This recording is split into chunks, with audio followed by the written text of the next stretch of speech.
First of all, I want to thank the Orange Crush. Man, that was a good building tonight. Great to have the students back and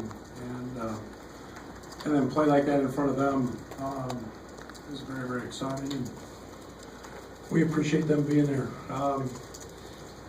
Yeah, it was a night that a lot of things started to click, and I couldn't be happier for our locker room. Our guys persevere. I thought it was a night that, from an offensive standpoint, our tempo, our pace was terrific. Trent got us going early with a little layup. And then I thought establishing Georgie played with great rhythm. And then Trent gets in foul trouble. And then it's really nice to have a running mate like Io. And Io took that game over. And then Andres Feliz came in. I think he's 4 or 5 at half. And those guys were really, really good tonight. And not to discount others, but you know, it's nice when you play with a little tempo. We had AJ a couple looks, but it was a great balanced night. 50+ points in the paint. Again, a lot of that attributed to our pace and our rhythm and offensive execution. We talked a great deal coming in about rebounding. Georgie's 6 offensive rebounds, probably a season high, I'm assuming. I hope he likes that. I hope he thinks that felt good. He'll continue to do that, but all in all, good night. Questions?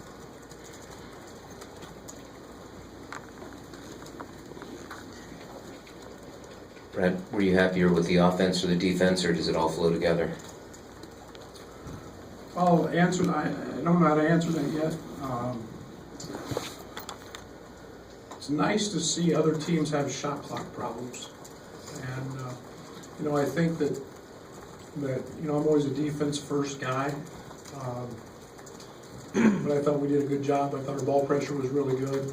And then I thought that, for the most part, we limited them to 1 shot. And, you know, it's a pretty good feeling when you hear that shot clock go off, and it's not when you have the ball. What do you think a Big Ten win like this does for a young team like the one you have? You know, I'm so happy for that locker room because it's been guys that they know they're good players, and they know that at some point they're going to win. But winning is really, really hard. And you know, now we have to do the next thing, which is get better tomorrow and learn now how it feels to show up to practice and have a good positive feeling. It's a different feeling than you do when you lose. And I think it's growth, it's maturity. I hope this can kick into effect the fact that, you know, we have played a really tough schedule and we can learn lessons from it. Now we've got to win. We can prove we can play with Minnesota's really good, guys. And we can prove we can play with anybody and now win games. So I hope that mentally kicks in. Nico, the way back. Right at the back. Outside of the score, would you say the plus 13 rebound differential was your favorite stat tonight? No doubt. And that and Georgie's plus 6 6 offensive rebounds. We've been all over him about that, and not that he doesn't get them all the time, but that he doesn't go. And we've been really pushing. And you know, you've got the 4th all-time leading rebounder in the history of the Big Ten in the other uniform, and he gets a bunch. And Arturo was 3.2 offensive rebounds a game. I'm very, very excited about that stat. You talk about a winning locker room, but it felt like maybe a swagger returned on the court. There was a little more celebration and a little more emotion pouring out. Is that kind of just maybe frustration building over? Does it feel good to see those guys enjoy that moment? Well, if you know these guys, they're got a lot of personality anyway. I mean, we're a pretty charismatic group, and you know, it's why I enjoy them so much. It's why I like this team, and it's never been anything but that. You should enjoy those moments. It's, you know, you win, you should get excited. That's what this game is about, is creating that emotion and that vibe. And it's not always like that. You know, we've been on the other side of that bunch, and it's not a good feeling, but I'm glad they got to enjoy that. Tev, Allen, Sandoval getting kind of early ticks, just is that kind of a product of how they practice that league, or is that just trying to get them more involved and see action on the court against Big Ten opponents? All the above. All the above. They've been working really hard in practice, and they've been very, very good, and they continue to get better, and we're in a position to reward them tonight. Back, right? This is a couple games now that Io and Trent both have scored the ball in the same game. Are you starting to see some meshing between the two and shooting the ball? Never haven't meshed. You know, I think it's been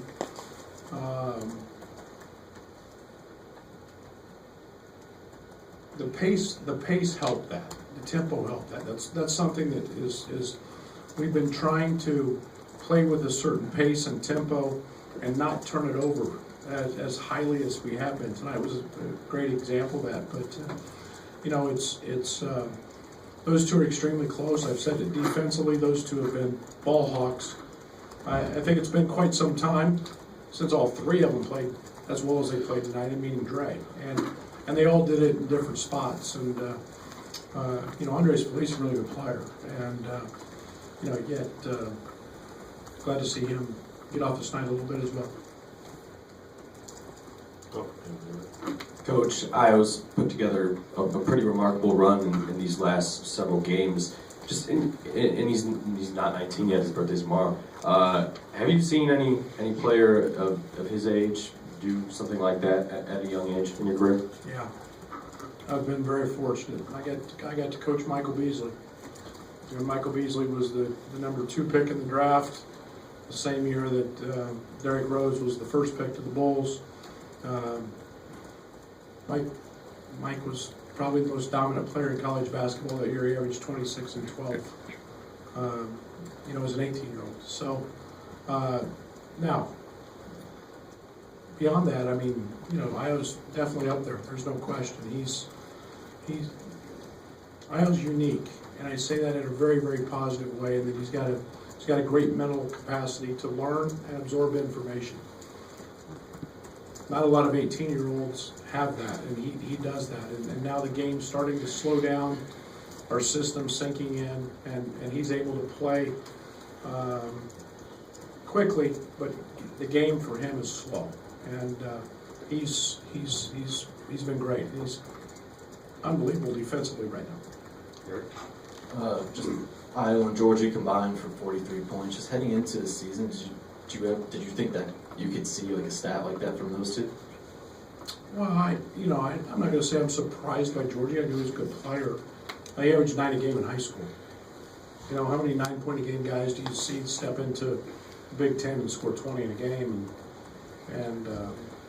But you know, as he's becoming more comfortable, yeah. I mean, at the time before the season, that's probably pretty unrealistic. Not many freshmen do that. That's pretty unique to have that. But now I expect it a lot. Bob? Coach, was there anything special you said pregame, maybe different than recently? No, you know, we had a really good pregame. It was probably as short of you know, we go pretty hard in pregame. You know, we tape and we run through their stuff, and I'm kind of like an offensive coordinator. I like to plan out my first 4 or 5 things that I like to see, and we just snapped right through it. We were good, and we have not been doing that. But you know, I think the one thing I told them is if they didn't play hard, I was taking them out. If they didn't run hard, I was taking them out, and we kind of stuck to that early. How about halftime, Coach? Was there, again, you're up big. It's the first time we haven't talked about, hey, let's play a second half. We just said the game's 40 minutes, let's finish the game. Game's 40 minutes, and we can talk about some of the nonsense we've had to go on in second halves. We didn't talk about that at all. Let's go finish the game. Scott? You mentioned Andres, but it seemed like tonight he looked more like maybe the guy we saw in preseason leading up to us. You know, both offensively and defensively. What maybe clicked more tonight for him? Well, I think the court opened up a little bit. You know, I think he felt good about some matchups. We emphasized to him that we need him to get the ball in the paint. He's a good passer, he's a good decision maker. He's strong enough that he can finish and take a hit. And probably more than anything was tempo. I mean, you know, but right at the end of the first half, he drove the ball 94 feet for a layup. It was just a relentless push on his part, so the pace helped. The young guys stepped up tonight and really got things going. I think they scored the first 18 points of the game. What is it like to get that kind of start from freshmen and sophomores? It's a good feeling. You know, it bodes well for the future.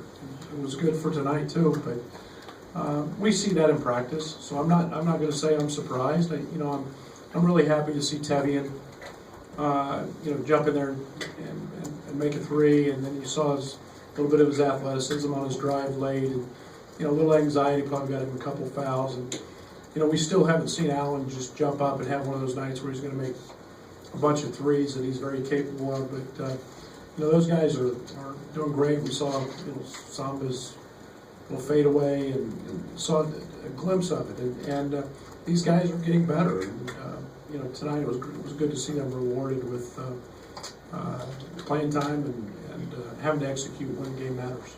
Rob? You've had two questions about the youth movement so far, but on the other side of that, there's also the fact that you can play more guys if more guys are executing, and I assume that ability helps you do what you want to do if everybody's available. Well, all we're really trying to do right now is play really, really hard. And when you do that, you get tired. And the collective group can be bigger than any can overcome talent if you play really hard. And I felt that there was two plays in the Michigan game that have just stuck with me. And one of them's Teskey outrunning most of our team. And then there was a play that Alan Griffin made where he dove on the floor for a loose ball, and just was reckless with it. I mean, he knew there was going to be major contact, and Alan's not the biggest guy in the world. And so we've used those in both cases, and our effort has to be maximized on every single play. And to let a guy that's 7'1", 260 pounds outrun us, that can't happen. And if you'll notice tonight, I took Sam out twice because Oturo outran him in transition.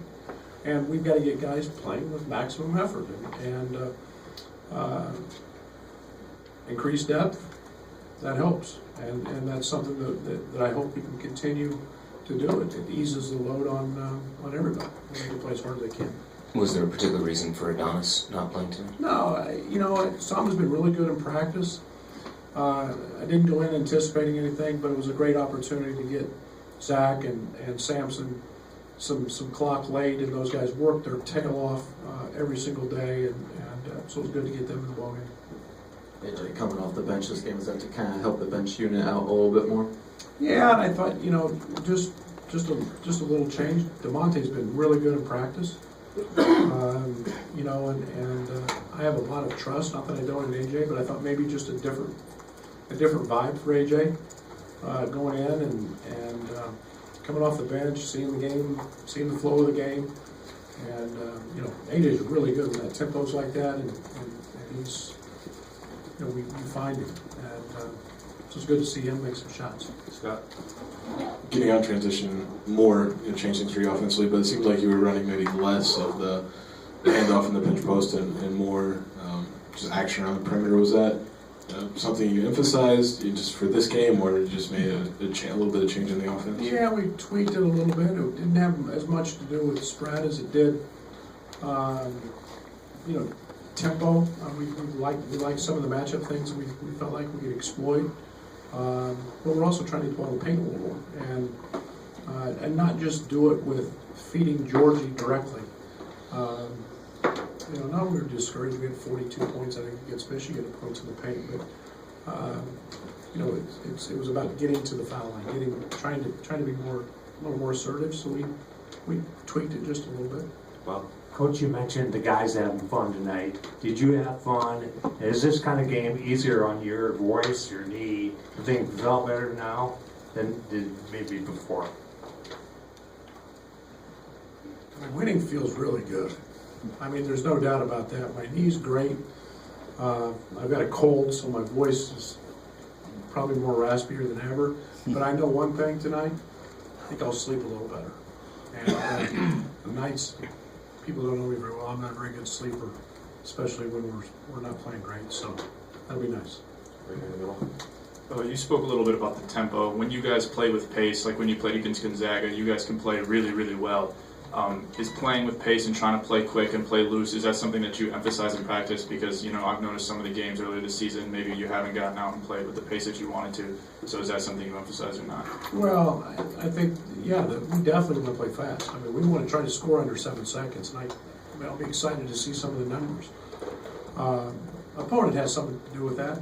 One of the biggest reasons we haven't played with pace has been fouling. And team shooting inordinate amount of free throws.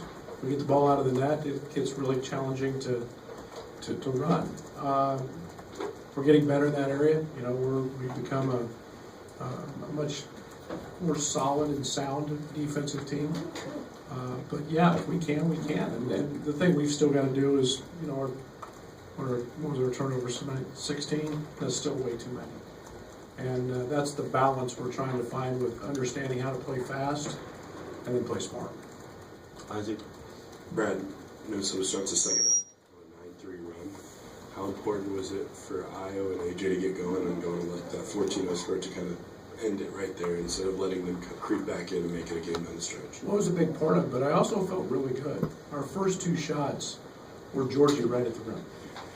And getting the ball there, I knew we were still pretty dialed in and executing. And then we got to stop, got an and one, and yeah, that helped. And we got a clean look at a 3, and then we were able to settle things down. But I still felt pretty good because I liked the looks, going to Georgie to start the half. Last question, George, you mentioned that you kind of handed out cards that had individual assignments for everyone. Is that just kind of your way of letting everybody focus on those individual assignments that kind of, if everyone accomplishes those, can lead to that big picture goal? You weren't supposed to say that.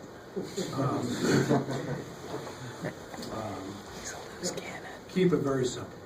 We're trying to keep it very simple. I mean, this is a young team that we don't want to overwhelm sometimes, so just simple tasks and simple goals, along with maintaining the effort and the focus, and not getting lost in the ups and downs of a game, but just keeping it simple enough to know, hey, go offensive rebound every trip, or deny every trip, or whatever it may be, and for those individuals. So it was simplicity. Thank you. All right, thank you, everybody. That's good.